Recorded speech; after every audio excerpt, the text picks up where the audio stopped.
नमस्कार मित्रहो, successful future begins या यूट्यूब चॅनल आणि फेसबुक पेजवर मी प्रतीक तुम्हा सर्वांचे हार्दिक स्वागत करतो। मित्रहो, आजच्या या व्हिडिओमध्ये आपण भारतातील विविध कार्य करणारे व विविध पदांवर असलेले पहिले व्यक्ती कोण याबद्दल माहिती घेणार आहोत। तर मित्रहो, व्हिडिओतील माहिती अतिशय उपयुक्त राहणार आहे, त्यामुळे व्हिडिओला स्किप न करता शेवटपर्यंत नक्की पहा। तुमच्या ज्ञानामध्ये भर पडण्यासाठी हा व्हिडिओ अत्यंत महत्त्वाचा आहे। तर चला मित्रहो, व्हिडिओला सुरुवात करूया।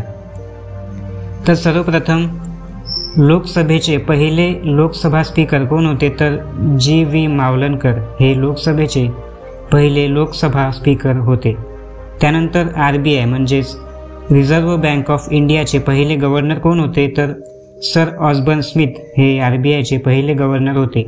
त्यानंतर RBIचे पहिले भारतीय गव्हर्नर कोण होते? तर श्री C.D. देशमुख हे RBIचे पहिले भारतीय व्यक्ती होते जे की गव्हर्नर होते।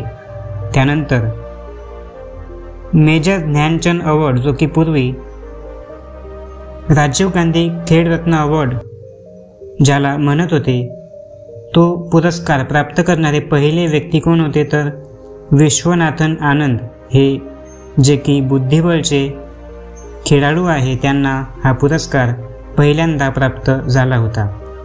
त्यानंतर माउंट एव्हरेस्ट, जे की जगातील सर्वात मोठं पर्वत आहे, त्याला सर करणारे पहिले भारतीय व्यक्ती कोण होते? तर अवतार सिंग चीमा हे माउंट एव्हरेस्ट सर करणारे पहिले भारतीय व्यक्ती होते।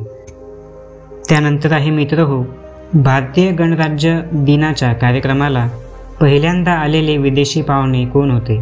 तर हे होते 1950 या वर्षी भारताचा पहिला गणराज्य दिन होता आणि त्या दिवशी म्हणजेच 26 जानेवारी 1950 या दिवसापासून भारतामध्ये संविधान लागू झाले होते आणि त्या दिवशी त्या काळात इंडोनेशियाचे राष्ट्रपती असणारे डॉक्टर सुकार्नो हे भारतामध्ये आले होते।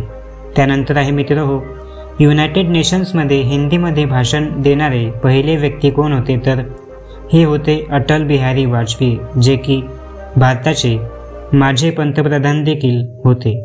मित्रहो, तुम्हाला ही माहिती कशी वाटली? कॉमेंट बॉक्समध्ये तुमच्या प्रतिक्रिया जरूर लिहा आणि अशाच प्रकारचे नवनवीन इन्फॉर्मेटिव्ह व्हिडिओज पाहण्यासाठी आमच्या चॅनलला सबस्क्राईब करा आणि फेसबुक पेजला फॉलो करा। भेटूया मित्रहो पुढच्या व्हिडिओमध्ये, तोपर्यंत नमस्कार।